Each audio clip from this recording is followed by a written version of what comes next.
기적을 행하시는 하나님, 이스라엘 백성들에게 요단강을 건너는 기적을 통해 약속의 땅으로 인도하신 것처럼 수많은 사람 가운데 저희들을 택하시고 예수님을 믿고 하나님의 자녀되는 특별한 은혜와 기적을 베풀어 주시고 하나님 나라에 속하게 하여 주심을 진실로 감사드립니다. 이 시간 저희들을 예배드리는 특권의 자리로 불러주시고 말씀의 자리로 인도하여 주심을 감사드립니다. 성령 하나님께서 감동으로 기록하신 말씀, 그 말씀을 보내사 저희들의 영육을 치료해 주시옵소서. 마음과 행동과 삶을 치유하여 주시옵소서. 성령 하나님, 말씀을 저희들에게 주셔서 하나님의 말씀이 저희들에게 생명의 말씀, 치유의 말씀, 회복의 말씀, 변화의 말씀, 창조의 말씀으로 역사되게 하여 주시옵소서. 그리하여 저희들이 하나님 나라 참 백성으로 살아계신 하나님의 표적과 기사를 체험하며 간정함으로 생명의 열매를 맺고 하나님께 영광 돌리게 하여 주시옵소서. 우리 구주 예수 그리스도의 이름으로 기도드리옵나이다. 아멘. 오늘은 하나님께서 주신 말씀 구약성경 여호수아 6장 1절에서 21절 말씀을 통해 하나님의 기적 여리고 정복이라는 제목으로 말씀을 선포하겠습니다. 며칠 전 새벽 기도회를 오는데 여기 교회 위에 새로 생긴 골프존이 있지 않습니까? 그 조금 밑에 보면 커피 자판기가 있습니다. 그 앞에 한 70대 초반 되어지는 노인 두 분이 앉아서 이런 이야기 저런 이야기를 나누고 커피를 마시고 있었습니다. 제가 마침 지나갈 때에 한 분이 이런 말씀을 하시는 거예요. 나이가 들어갈수록 인생을 그렇게 살면 안 되지 그러는 거예요. 어떤 사람을 지칭해서 하는지 모르지만은 그러나 인생을 사는 우리 모두가 정말 생각해 볼 말이 아닌가 여겨집니다. 세월이 갈수록 인생을 어떻게 살아야 하겠습니까? 성도는 하나님께서 세상에 많은 사람과 택하시고 하나님의 백성 되고 하나님의 나라에 속하게 해 주신 줄 믿습니다. 그리고 하나님의 나라에 속한 자로서 하나님 나라와 은혜와 복을 받으며 살게 해 주셨습니다. 그런데 우리가 우리의 삶의 자리에서 하나님의 은혜와 복을 온전히 누리며 살고 있느냐, 이것이 우리가 하나님 앞에 정말 스스로 질문해 보아야 할 부분이죠. 지난주에 제가 말씀을 전가하면서 우리가 성경 말씀을 대할 때 생각을 해야 된다. 무슨 생각을 해야 되느냐? 성경 시대 지금부터 엄청난 역사적인 차이가 있죠. 그 과거의 사건이 오늘을 사는 우리에게 어떤 의미가 있느냐, 오늘을 사는 나에게 이 말씀이 어떤 의미가 있느냐, 그걸 생각해야 한다는 거죠. 그걸 생각을 하게 되어지면 하나님의 은혜는 계속해서 더해집니다. 그런데 과거의 말씀으로 덮어버리고 지나가는 이야기고 그냥 나와 관계없는 말씀으로 버려두면 하나님의 은혜는 놓치게 되는 거죠. 그러면 우리가 이스라엘 백성들이 요단강을 건너서 약속의 땅 가나안 땅에 들어가는 것, 무슨 의미인가? 가나안을 정복하는 것은 우리에게 어떤 영적 의미가 있는가? 그걸 생각해 볼 필요가 있죠. 영적으로 이스라엘 백성이 가나안 땅에 들어가는 것은 우리가 예수님을 믿음으로 하나님의 나라에 들어가고 하나님 나라에 속하는 것을 의미하는 것입니다. 다시 말씀드립니다. 이스라엘 백성들이 약속의 땅에 들어간 것은 우리가 예수님을 믿음으로 하나님의 나라에 들어가며 하나님 나라에 속하게 되는 것을 의미한다는 것입니다. 두 번째로 가나안 땅을 정복하는 것은 어떤 의미인가? 그것은 하나님의 나라 천국에 속해서 하나님의 은혜와 복을 온전히 누리며 사는 것을 가나안을 정복하는 것으로 비유를 하는 것입니다. 이 중요한 영적 의미를 깨달아 믿음 세워 가시기를 바랍니다.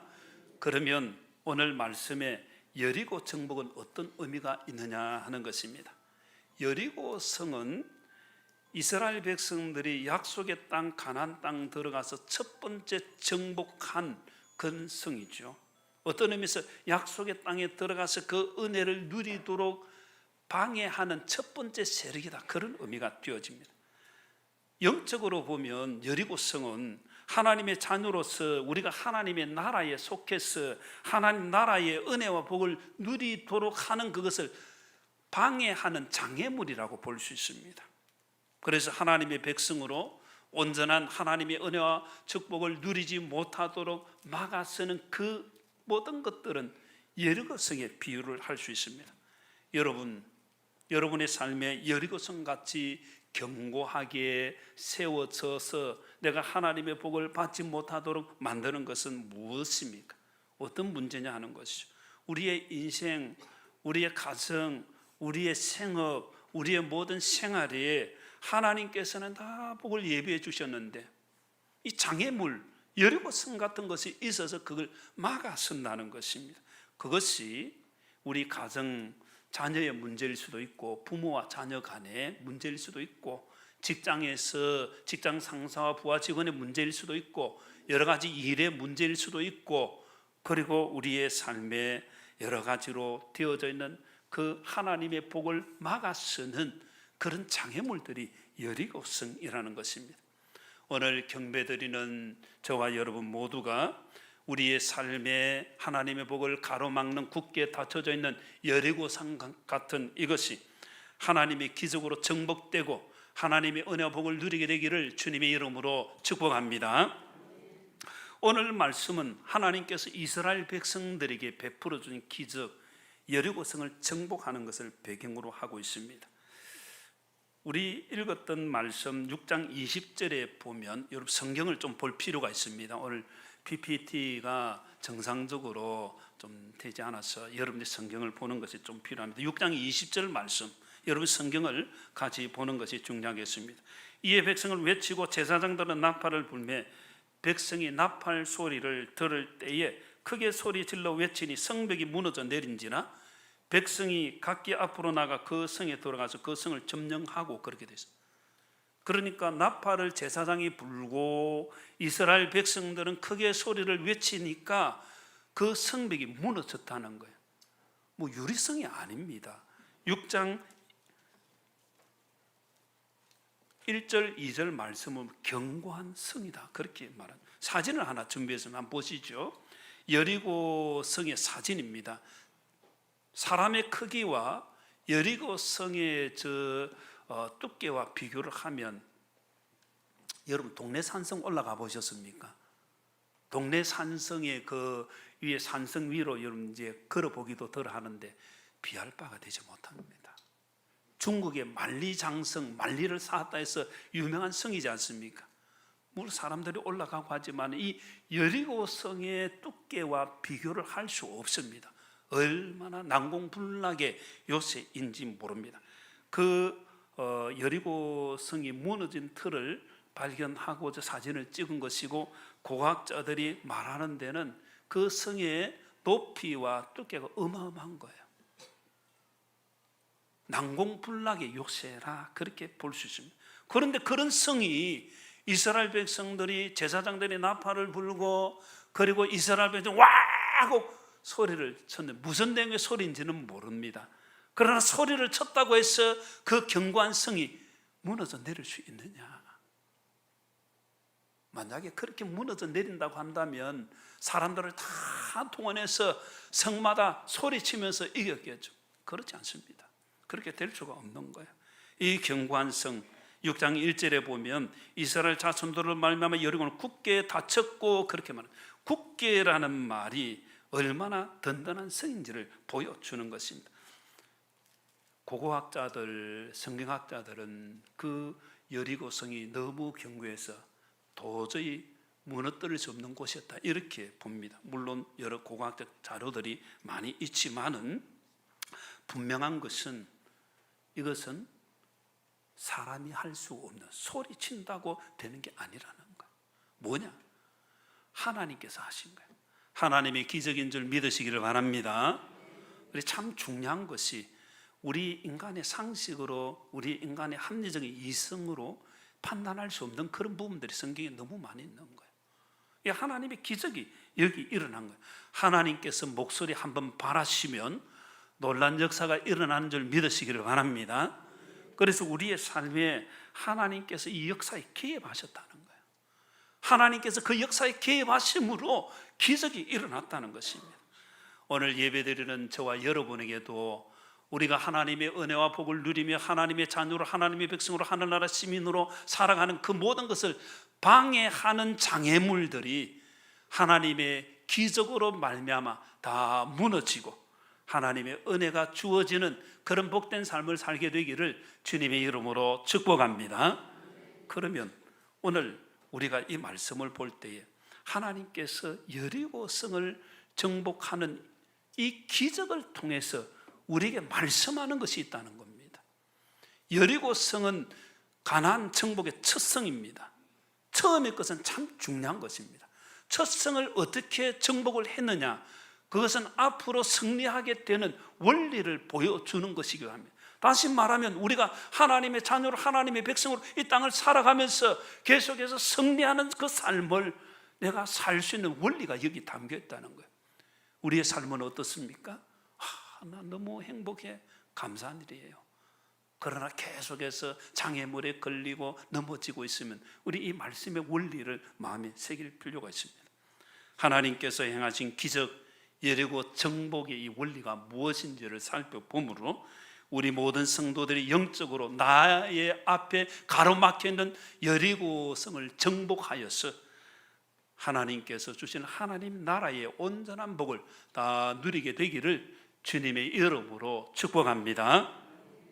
여리고 정복의 첫 번째 원리 6장 2절 말씀이 있습니다. 이 성경을 잠깐 볼 필요가 있죠. 6장 2절 여호와께서 여호수아에게 이르시되 보라 내가 여리고와 그 왕과 용사들을 내 손에 넘겨 주었으니 그렇게 말합니다. 이게 참 중요한 말이에요. 지난 화요일 밤에 우리나라 축구 대표팀이 월드컵 예선전 하면서 이라크와 게임을 해서 3대2로 이겨서 지금 성점 10점으로 조선두를 달리고 있는데, 여러분 축구하는 사람들이 그냥 쉽게 골을 넣는 것 같아도 얼마나 체력 훈련 그리고 전술 훈련 전략 얼마나 열심히, 흔히 말하는 세트 플레이를 딱 내가 헤딩을 한다든지 그럼 저기서 코너킥을 찬다든지 이쪽에서 어떻게 준비해서 공이 오면 너가 이렇게 하고 내 쪽으로 오면 어떻게 하고 다 짜는 거예요. 그렇게 하고 골을 넣는 거예요.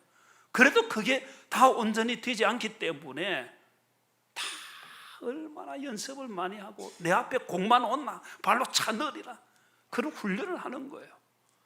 여리고성을 정복하는 데 있어서 하나님께서 이스라엘 백성들에게 너 군사훈련 좀 시켜라, 광야 지나면 이제 출애굽 이 시대를 아주 약한데 체력훈련 좀 시켜라 이렇게 말씀하신 것이 아니라 오늘 우리 읽었던 6장 2절에 내가 여리고와 그 왕과 용사들을 내 손에 넘겨주었으니 그렇게 말씀하는 것입니다. 무슨 말이겠습니까?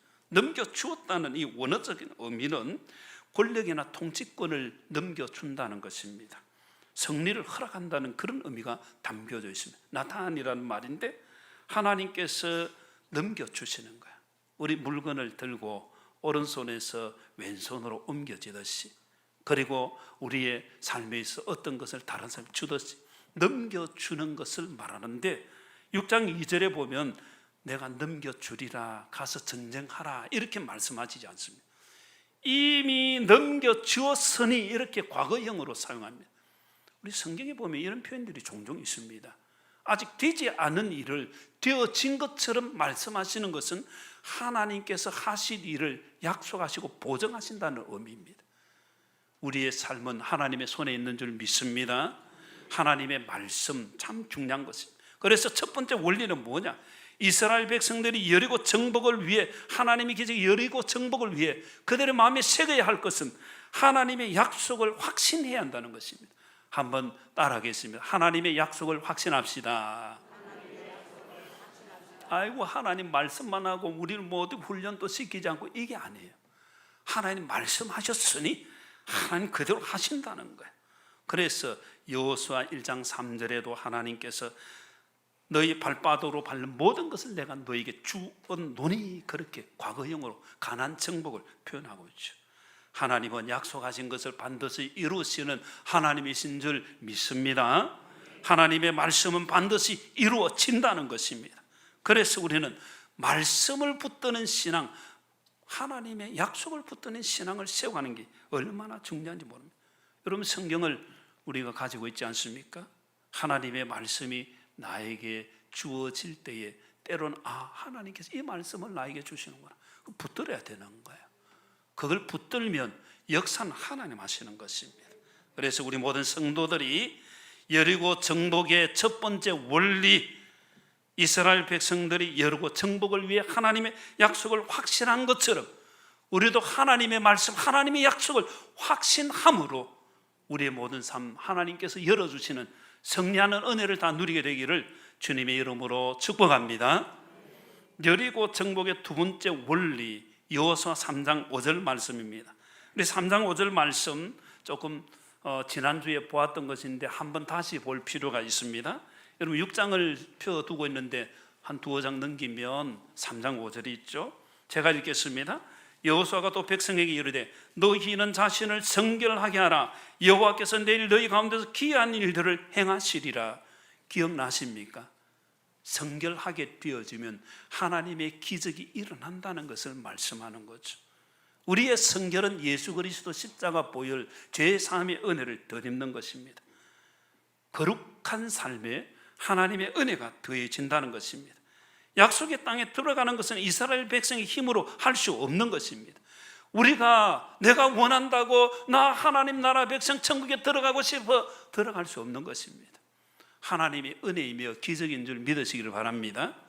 그 기적이 성결을 통해서 주어진다는 거예요. 그 성결은 예수님의 십자가 보혈로 죄 사함 받는 것을 말하는 거예요. 히브리서 9장 14절 말씀에 흠없는 자기를 하나님께 드린 그리스도의 피가 어찌 너희 양심을 죽은 행실에서 깨끗하게 하고 살아계신 하나님을 섬기게 하지 못하겠느냐. 주님의 보혈이 우리를 깨끗하게 하는 줄 믿으시기를 바랍니다. 그래서 우리는 예수님의 보혈로 죄사함 받은 자의 삶을 나 예수님 믿었어, 내 죄사함 받았어, 이거는 과거형으로 끝나서 안 된다는 거예요. 이거는 현재형으로 항상 있어야 되는 거예요. 예수님 십자가 보혈의 은혜를 나는 누렸습니다가 아니라 누리고 있습니다. 이게 중요한 거예요. 하나님의 나라의 은혜를 계속해서 누리려면 지속적으로 성결한 삶을 살아야 하는 것입니다. 예수님께서 제자들의 발을 씻어 주셨습니다. 베드로가 선생님, 주님께서 어떻게 내 발을 씻습니까? 발을 씻는 건 노예가 하는 일이기 때문에 안 됩니다.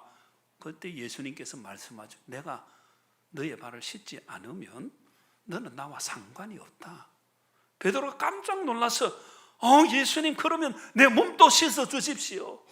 예수님 말씀, 이미 목욕한 자는 발만 씻으면 된다는 거예요. 무슨 의미이겠습니까? 이미 목욕했다는 것은 예수님을 구주로 믿고 죄 사함 받은 것을 의미하는 것이고, 발을 씻는다는 건 우리가 이 세상을 살아가면서 세상의 먼지가 우리 발에 쌓이듯이 죄악의 먼지가 우리 영혼에 들어오기 때문에 날마다 성결, 주님의 십자가 은혜를 또 의지하고 또 의지해야 되는 거예요. 그럴 때에 우리는 주님의 보혈의 은혜 가운데 하나님이 행하시는 기적, 하나님의 은혜를 누리게 되는 거예요. 이런 은혜가 있기를 주님의 이름으로 축복합니다.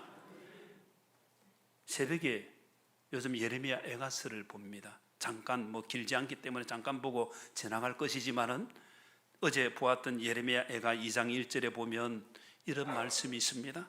슬프다. 주께서 어찌 그리 진노하사 딸 시온을 구름으로 덮으셨는가.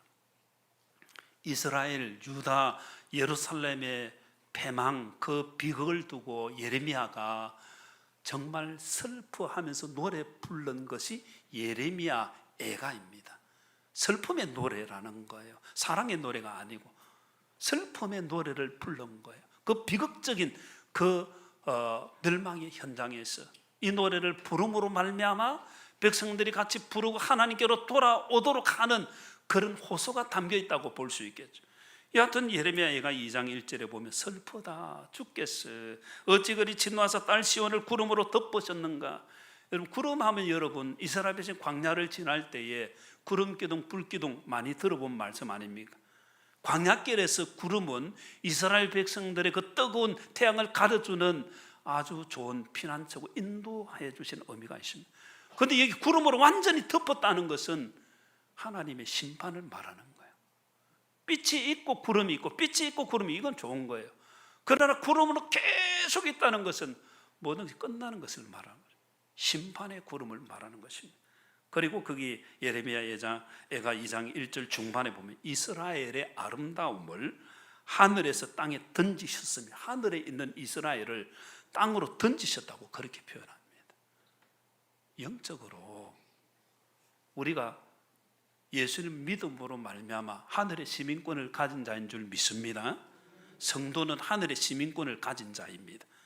우리가 하늘에 속해 있고 하늘에 속해 있는데, 하나님께서 이스라엘 백성들을 하늘에 속한 자로 세워주셨는데 하나님을 떠나고 우상 숭배하고 죄악 가운데 도덕적으로 영적으로 사회적으로 타락하고 범죄하니까 하나님께서 땅으로 던져버리신 거예요.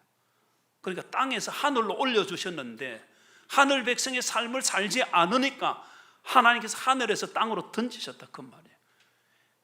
예수님께서 우리를 위해 대속의 십자가를 지심으로 우리는 이 땅에 살지만은 하늘에 속한 자로 하늘의 사람으로 세워주신 줄 믿습니다.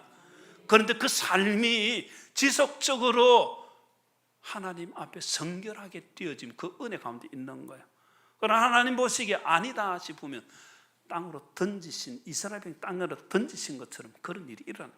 그래서 히브리서 4장 1절에서는 그러므로 우리는 두려워할지니 그의 안식에 들어갈 약속이 남아 있을지라도, 우리가 안식에 들어간다는, 영원한 안식에 들어간다는, 있을지라도 너희 중에 혹 이러지 못할 자가 있을까 함이라.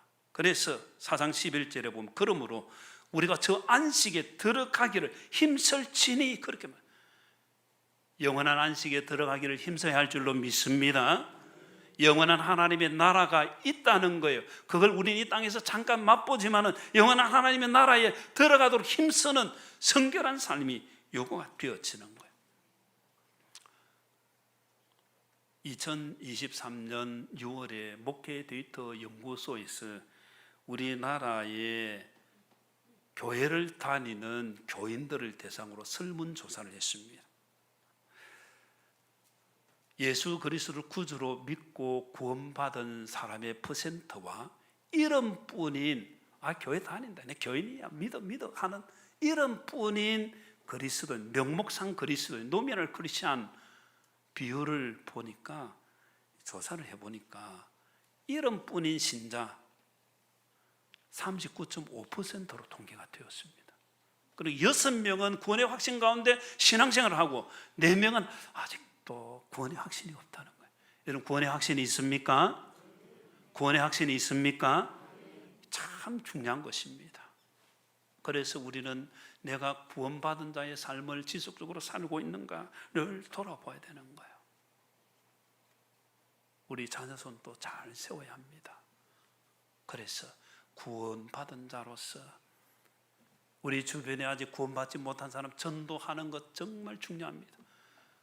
그리고 우리 가정을 돌아보면서 구원의 확신을 세우는 것 중요합니다. 우리 가정에 믿지 않는 가족들을 주님께로 인도하는 게 정말 중요하다는 거예요. 여리고 정복의 두 번째 원리, 다시 요약해서 말씀드립니다. 이스라엘 백성이 여리고 정복을 위해 성결한 삶을 사는 것처럼 우리가 예수님을 구주로 믿고 지속적으로 성결한 삶을 살아야 한다는 것입니다. 성결한 삶을 지속적으로 살아서 하나님 나라 백성으로 하나님의 은혜를 온전히 누리게 되기를 주님의 이름으로 축복합니다. 세 번째 여리고 정복의 세 번째 원리, 하나님의 계적 여리고 정복의 세 번째 원리는 6장 8절 9절 말씀에 있습니다. 우리 다시 6장 8절 9절 말씀을 보겠습니다. 6장 8절에 여호수아가 백성에게 이르기를 마침에 제사장 7은 양각 나팔 7을 잡고 여호와 앞에서 나아가며 나팔을 불고 여호와의 언약궤는 그 뒤를 따르며 그 무장한 자들은 나팔 부는 제사장 앞에서 행진하며 후군은 궤 뒤를 따르고 제사장들은 나팔을 불며 행진하더라. 이 나팔을 불며 행진한다, 나팔을 분다는 것을 반복적으로 사용을 하고 있습니다.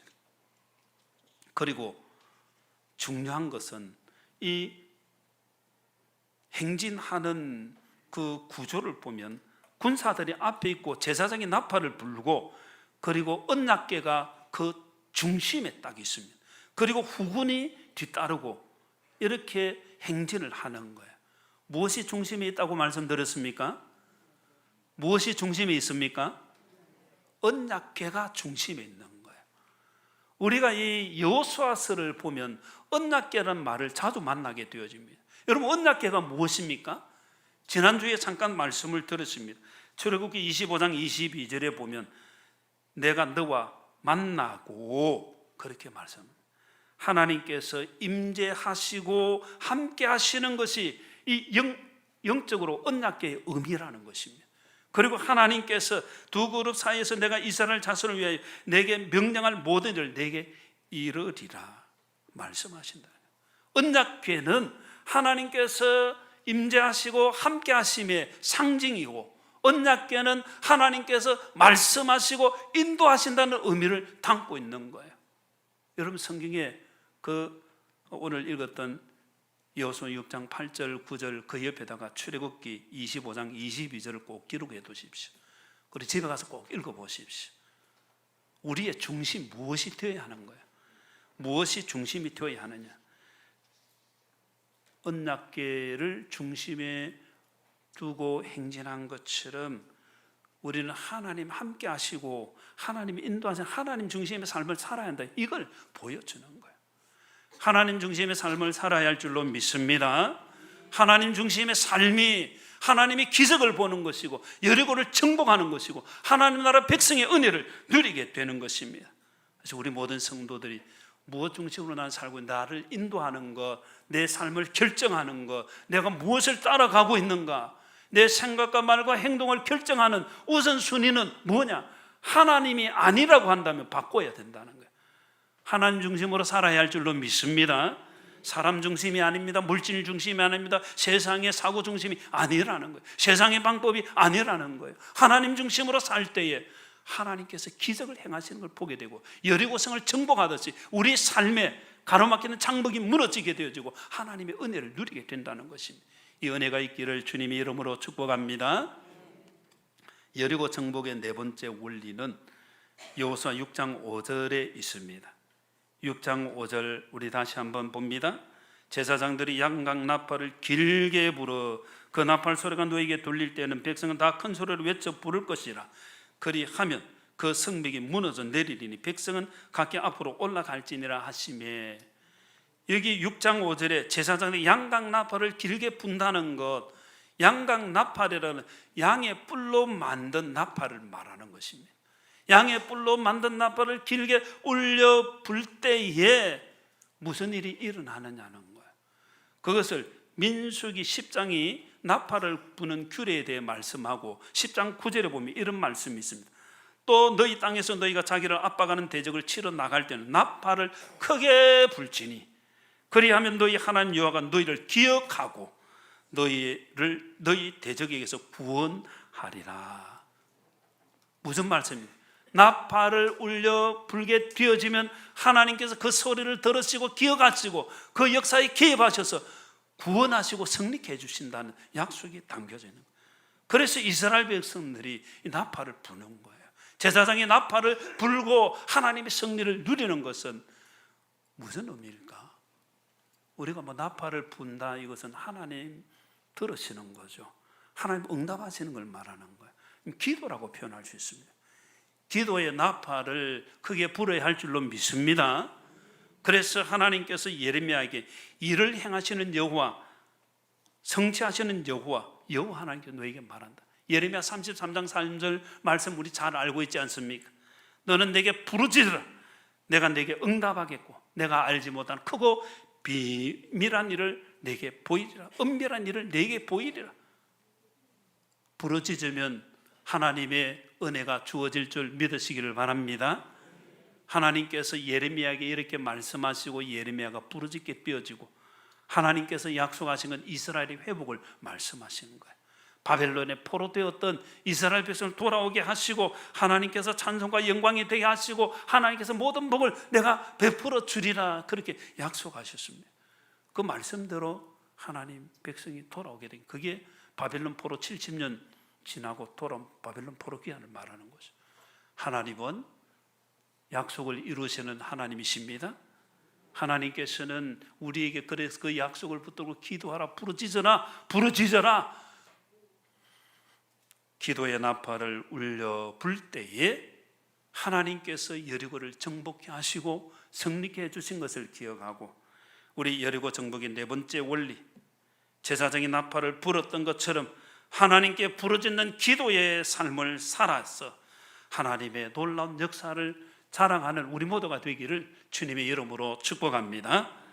여리고 정복의 다섯 번째 원리, 여호수아 6장 10절에 있습니다. 6장 10절 같이 한번 봅니다. 여러분 성경을 보면 되겠습니다. 제가 읽겠습니다. 여호수아가 백성에게 명령하여 이르되 너희는 외치지 말며 너희 음성을 들리게 하지 말며 너희 입에서 아무 말도 내지 말라. 그리하다가 내가 너에게 명령하여 외치라는, 그때 외치라는 거예요. 여기 이 말씀은 여리고 성을 돌고 있을 때에 군사들이 돌고 백성이 돌면서 첫째 날 돌고 돌아오고 기대를 가졌겠죠. 둘째 날 돌고 다 무슨 일이 있을까. 셋째 날 돌고 넷째 날 돌고 다섯째 날 돌고 여섯째 날 돌고 아무 일도 없어. 그리고 돌고 돌았는데 아무 일도 없더라. 아이 돌다가 돌아버리겠는데, 그런 말을 했을 수도 있겠죠. 일곱째 날에 일곱 바퀴를 돕니다. 하나님께서는 그때까지 말하지 말라는 거예요. 왜 말하지 말라고 했을까? 인간의 소리. 우리 민수기를 보게 되어지면 이스라엘 백성이 약속의 땅을 목전에 두고 못 들어간 이유가 있습니다. 하나님께서는 바로 가나안 땅을 예비해 두셨는데 그 은혜, 젖과 꿀이 흐르는 행복의 땅으로 못 들어간 출애굽 1세대, 그 이유가 있습니다. 그것은 정탐꾼들이 보고를 할 때 그걸 듣고 이게 하나님의 뜻인가 아닌가 분별하지 않았습니다. 정탐꾼들이 소리 내는 대로 같이 동참해서 들어가면 다 죽는구나, 그리고는 원망의 소리를 내었죠. 그래서 민수기 14장 27절에 보면 나를 원망하는 이 악한 회중에게 내가 어느 때까지 참으라. 이스라엘 자손이 나를 향하여 원망하는 바 그 원망하는 말을 내가 들었노라. 28절에 그들에게 이르기를 여호와의 말씀에 내 삶을 두고 맹세하노라. 너희 말이 내게 들린 대로 내가 너희에게 행하리니. 못 들어간다니까 너 들어가지 말라는 거예요. 죽겠다니까 죽게 되어진 거예요. 말이 씨가 된다는 말이 있지 않습니까? 그래, 하나님 앞에서 말을 낼 때에 우리가 거기에 출애굽 1세대로서 그 자리에 있었다면 우리는 어떤 행동을 했을까? 어떤 말을 했을까? 나는 어떤 말을 했을까? 이 이스라엘 백성의 모습은 죄악된 인간의 본성을 보여주는 거예요. 죄악된 인간의 본성을 가진 우리도 동일하게 아마 그 소리를 내었지 않나. 성경을 보면 여호수아 갈렙 외에는 그 믿음의 소리를 한 사람이 없습니다. 백성들은 다 불평 원망의 소리를 내, 불쌍의 소리를 낸 거예요. 그래서 우리가 그 사람 잘못되었다고 말하는 것이 아니라 내가 그 사람이구나. 나에게 이런 불신앙과 나에게 원망 불평이 있어서 하나님의 은혜를 놓치는 부분이 나에게도 있구나. 그럼 돌아보면서 소리 내지 말라는 거예요. 하나님 앞에서 침묵하는 것, 너희는 가만히 있어. 내가 여호와 됨을 너희 볼지어다. 우리는 가만히 있어도 하나님께서는 계속 역사하시는 줄 믿으시기를 바랍니다. 우리가 입을 닫고 있어도 하나님 역사하시는 거예요.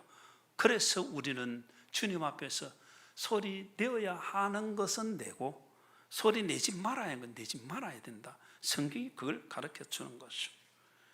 우리가 소리내는 불평, 원망, 불쌍의 소리는 사탄이 사용을 합니다. 누가 사용한다고요? 누가 사용한다고요? 사탄이 사용합니다. 예수님의 제자 베드로, 예수님께서 베드로를 향해서 사탄아 내 뒤로 물러가라. 베드로 같은 사람에게도 사탄이 들어가는데, 예수님의 제자로 따라다니던 그 사람에게도 사탄이 들어가는데, 하물며 우리에게 사탄이 안 들어온다, 나는 철벽방어야, 그런 사람 아무도 없습니다. 그렇기 때문에 우리 영적 전쟁에서 하나님의 전신갑주를 입는 것을 계속해야 되는 거예요. 사탄이 우는 사자와 같이 삼킬자를 찾고 있다는 걸 우리는 기억하고, 사탄의 밥이 아니라 우리는 하나님의 보호, 하나님의 역사를 누리는 사람이 되어야 한다는 것이죠. 그래서 내가 내는 말이 어떤 말인가 잘 돌아볼 필요가 있습니다. 사탄의 도구가 아니라 우리는 하나님의 도구가 되어야 할 줄로 믿습니다.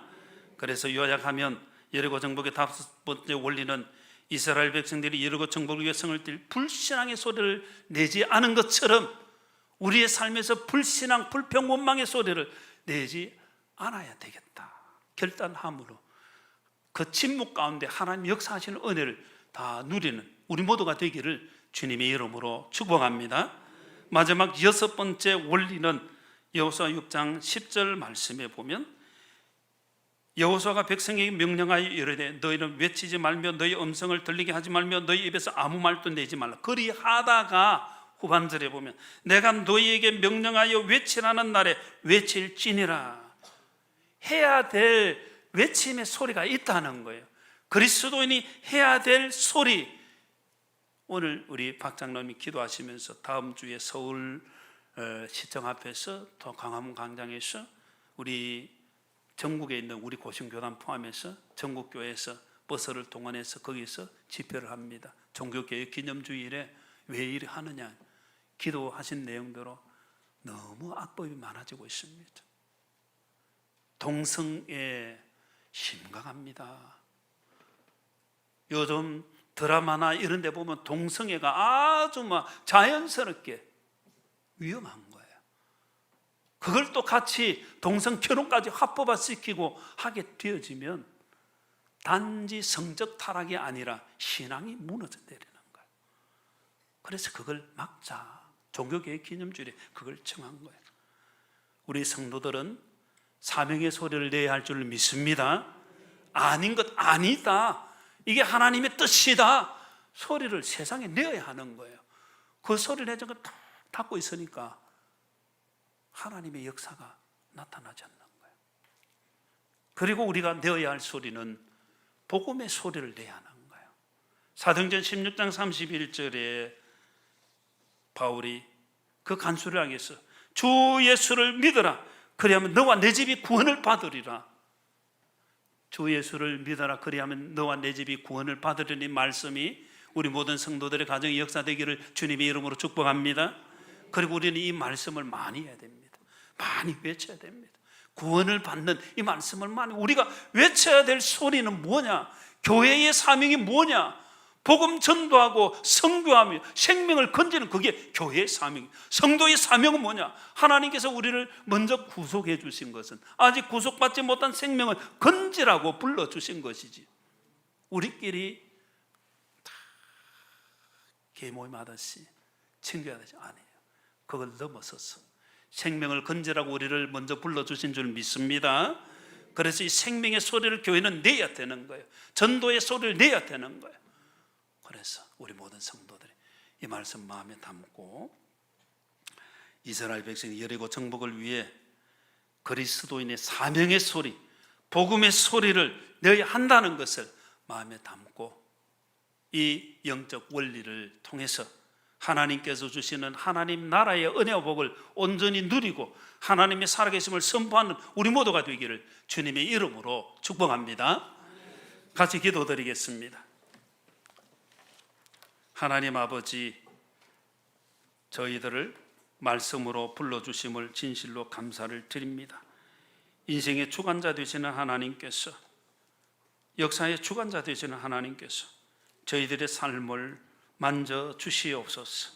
여리고 정복의 기적을 행하신 하나님, 하나님의 자녀로 하늘 시민권을 가진 자로 하나님의 백성으로 이 땅에서 하나님의 은혜와 복을 누리며 살도록 하나님 원하셨지만 그걸 방해하는 여러 장애물들이 우리 앞에 가로놓여 있습니다. 여리고 정복에 하나님께서 베푸신 이 기적의 원리를 우리가 마음에 담고 하나님 영적 전쟁에 승리하는 저희들이 되게 하여 주시옵소서. 영적으로 여리고를 정복하는 저희들이 되게 하여 주시옵소서. 우리 모두가 하나님의 약속의 말씀을 붙들고 하나님의 역사하심을 바라보며 기도의 나팔을 불고 하나님 앞에 영적으로 깨어있게 해 주시옵소서. 성결한 그리스도인으로 살게 하여 주시옵소서. 우리가 외쳐야 할 소리, 사명의 소리, 복음의 소리를 외침으로 주님의 나라가 확장되는데 서임받는 저희들이 다 되게 하여 주시옵소서. 우리 모두를 은혜로 인도해 주시길 원하고 예수님 이름으로 기도드리옵나이다. 아멘.